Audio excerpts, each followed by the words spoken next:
তার হাজিরিন, আল্লাহ পাক রব্বুল আলামিন একজন মুত্তাকির পরিচয় ধরতে গিয়ে কোরআনে কারীমে সূরা আলে ইমরানে আল্লাহ বলেন, ওয়াসারিউ ইলা মাগফিরাতিম মির রাব্বিকুম ওয়া জান্নাতিন আরদুহাস সামাওয়াতু ওয়াল আরদ উইদ্দাত লিল মুত্তাকিন।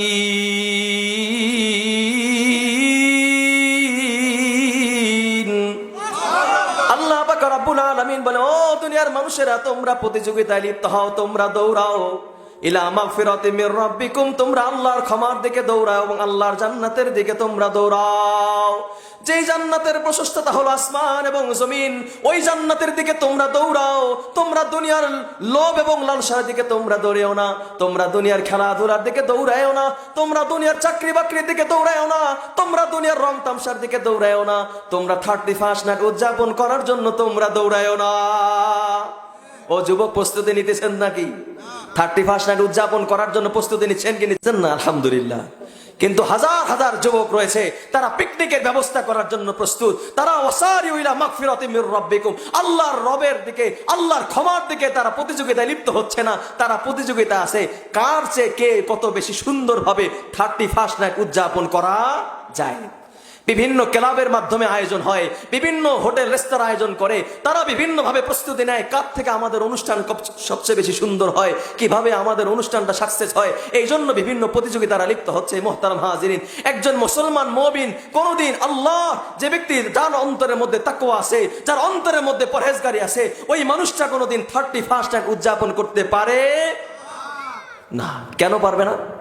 কারণ হলো এটা মুসলমানদের আদর্শ না, মুসলমানদের কৃষ্টি কালচার না, মুসলমানদের বৈশিষ্ট্য না। এটা হলো ইহুদি এবং খ্রিস্টানদের কৃষ্টি কালচার। ও দোস্ত, এই 31 নাইট আসলো কোত্থেকে? এটা তো খ্রিস্টানদের তরফ থেকে আসছে, খ্রিস্টানদের পক্ষ থেকে আমাদের কাছে আসছে।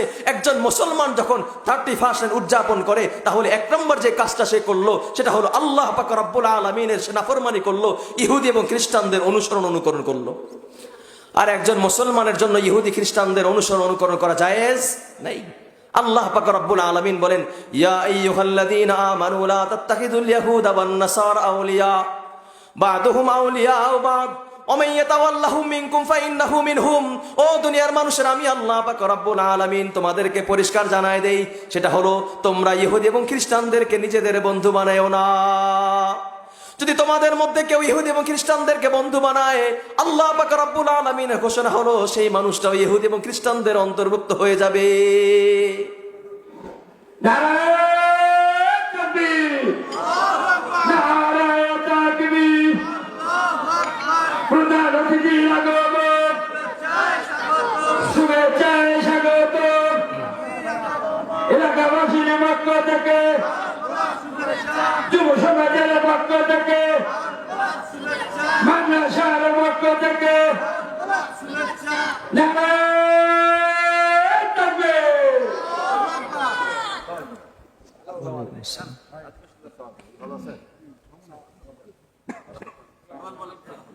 মুহতারাম হাজিরিন, উনি একটু বসুক, অল্প সময়ের মধ্যে আমি কথা শেষ করছি, এরপরে ওনার কথা শুনে ইনশাআল্লাহ ভালো আছে। আমি বলেন মুহতারাম হাজিরিন, তাহলে এক নাম্বার এটা হলো খ্রিস্টানদের অনুকরণ। কেন? এটা হলো কার পক্ষ থেকে আসছে? খ্রিস্টানদের পক্ষ থেকে আসছে। 2 নাম্বার যে কাজটা সেখানে হয়, সেখানে হলো একজন পুরুষ এবং একজন নারীর মাঝে কোনো ভেদাভেদ থাকে না, পর্দার কোনো বালাই সেখানে থাকে না। অথচ একটু আগে আমরা পরিষ্কার জানলাম, একজন মুসলমানের জন্য পর্দা করা লাগে কি লাগে না? পুরুষ নারী উভয়ের জন্য পর্দা করা লাগে, পর্দার ছাড়া বিকল্প কোনো পথ নাই। অথচ এই অনুষ্ঠানগুলোর মধ্যে পর্দার কোনো বালাই নেই। আল্লাহ পাক রব্বুল আলামিন পরিষ্কার বলছেন, কুল্লিল মুমিনিনা ইয়াগুদ্দু মিন আবসারিহিম ওয়া ইয়াহফাযু ফুরুজাহুম। আল্লাহ অনুরূপভাবে নারীদেরকে লক্ষ্য করে বলছেন, ওয়া কুল্লিল মুমিনাতি ইয়াগুদ্দুনা মিন আবসারিহিন্না ওয়া ইয়াহফাযনা ফুরুজাহুন্না। ও পুরুষ এবং নারী, তোমরা তোমাদের দৃষ্টিকে নত করো, একজন আরেকজনের দিকে তোমরা দৃষ্টিপাত করো না। অনুরূপভাবে আল্লাহ নারীদেরকে লক্ষ্য করে বলছেন, ওয়াকুরনা ফি বুয়ুতিকুন্না ওয়ালা তাবাররুজনা তাবাররুজাল জাহিলিয়াতিল উলা। ও নারীরা, তোমরা পর্দায় থাকো, ঘরে থাকো, তোমরা জাহিলির যুগের নারীদের মতো নিজেদের চেহারা প্রদর্শন করো না। মুহতারাম হাজিরিন, 3 নম্বর যেই কাজটা হয় সেটা হলো একজন পুরুষ এবং একজন নারী জেনার কাছাকাছি চলে যায় কি চায় না? পেপার পত্রিকায় যে সংবাদগুলো আসে ঢাকা সহ ঢাকা ধানমন্ডি বিভিন্ন জায়গায় পরের দিনে পত্রিকায় আসে হাজারো দুর্ঘটনার নারী শিকার হয়, অনেক নারী ধর্ষিত হয়, বিভিন্ন রকমের সমস্যা তৈরি হয়। অথচ আল্লাহ পরিষ্কার বলছেন ওয়ালা তাকরাবু জিনা ইন্নাহু কানা ফাহিশা। ও পুরুষ এবং নারীরা জিনা তো দূরের কথা, জিনার কাছাকাছি তোমরা কখনো যেও না। মুহতারাম হাজিরিন, এরপরে সেটা হলো একজন পুরুষ এবং একজন নারী তারা এই সমস্ত জেনার কাছাকাছি হয়ে যাওয়ার পরেও তারা কখনো কখনো বা ছেলে এবং মেয়েগুলো বিয়ের আগে সন্তানের বাবাও হয়ে যায়। হয় কি হয় না? বিয়ে শাদী করার মেয়েরা হয়। এই জন্য মুহতারাম হাজির, শুধু তাই নয়, সেইখানে যেই কাজগুলো হয় সেটা হলো মদের কারবার। হয় কি হয় না?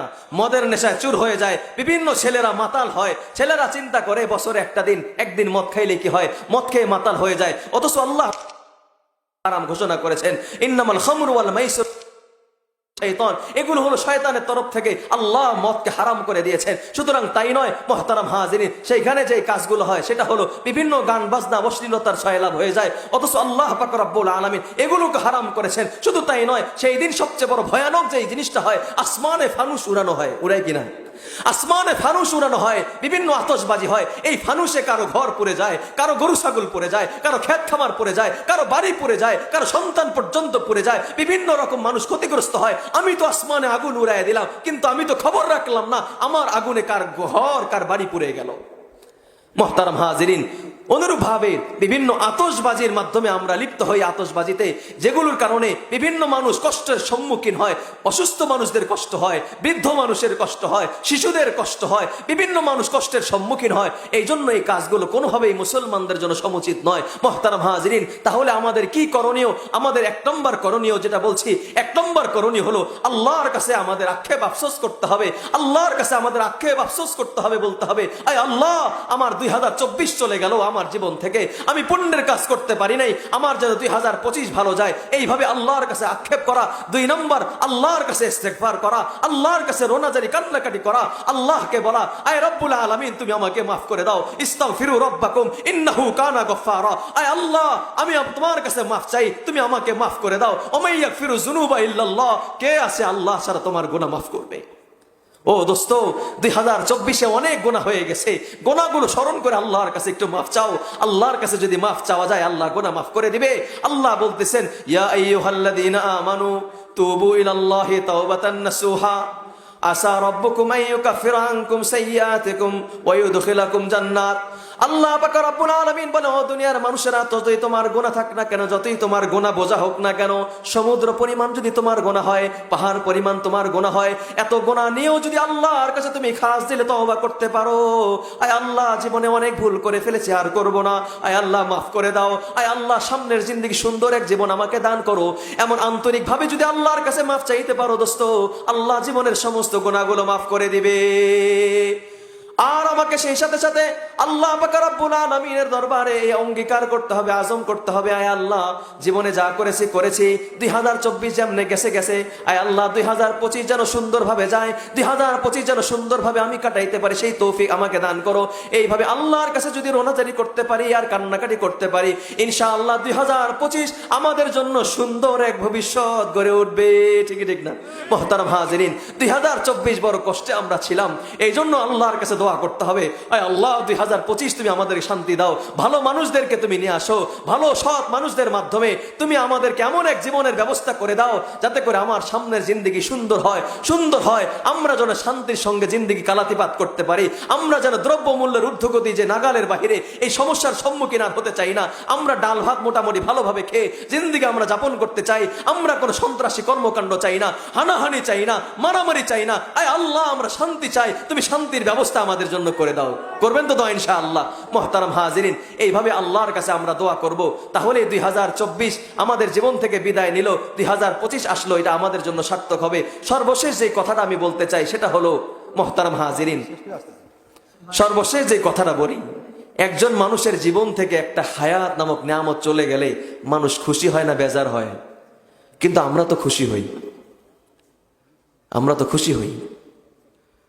ও মুসলমান ভাইরা আমার, আল্লাহ পাক রব্বুল আলামিন যদি আপনাকে 10 লাখ টাকার মাল দান করেন, এই মালটা যদি চুরি হয়ে যায়, তাহলে আমার অন্তরের মধ্যে কষ্ট লাগে কি লাগে না? তাহলে আমার অন্তরের মধ্যে কষ্ট লাগে, আফসোস লাগে, আমার জীবন থেকে 10 লক্ষ টাকা চলে গেল। অনুরূপভাবে তোমার যদি ঘর বাড়ি পড়ে যায়, আফসোস হয় আমার ঘর বাড়িগুলো আগুনে পুড়ে ছারখার হয়ে গেল। কিন্তু একজন মানুষের যদি বাড়ি পড়ে যায়, আবার নতুন করে বাড়ি করা সম্ভব। একজন মানুষের 10 লাখ টাকা চুরি হয়ে যায়, আবার নতুন করে কামাই করা সম্ভব। একজন মানুষের সন্তান যদি মরে যায়, আবার নতুন করে সন্তান জন্ম হওয়া সম্ভব। কিন্তু আল্লাহ পাক রব্বুল আলামিন সময় নামক যে নিয়ামত আমাকে দান করেছে, 2024 আমাকে দান করেছিল, এই নিয়ামত যদি আমার জীবন থেকে চলে যায়, আল্লাহর কসম এই জীবন আর কোনোদিন ফিরে আসবে না। তাহলে এত দামি এক নিয়ামত আমার জীবন থেকে যখন চলে যায়, তখন আমার আফসোস করার কথা, আল্লাহর দরবারে তওবা করার কথা। তওবা না করে আমি রোনাজারি এবং কান্নাকাটি না করে আমি আনন্দ এবং উল্লাসে মেতে ওঠা একজন বুদ্ধিমানের পরিচয় না। তাহলে আমার জীবন থেকে হায়াত নামক নিয়ামত চলে যায়, এই জীবনটার কোনোদিন ফিরে পাবেন? এই যে এখন 1 সেকেন্ড চলে গেল, 1 মিনিট চলে গেল, এই জীবন কেউ ফিরায় নিয়ে আসতে পারবে? ও দোস্ত, না, কেউ ফিরায় আনতে পারবে না। সারা দুনিয়ার মানুষ মিলেমিশেও ফিরায় আনতে পারবে না। এই জন্য যে তো ফিরে আসবে না, এই সময়টাকে কাজে লাগাই। আল্লাহ পাক রব্বুল আলামিন আমাদের সকলকে সেই তৌফিক দান করেন। আমিন সুম্মা আমিন। ওয়া আখিরু দাওয়ানা আনিল হামদুলিল্লাহি রাব্বিল আলামিন।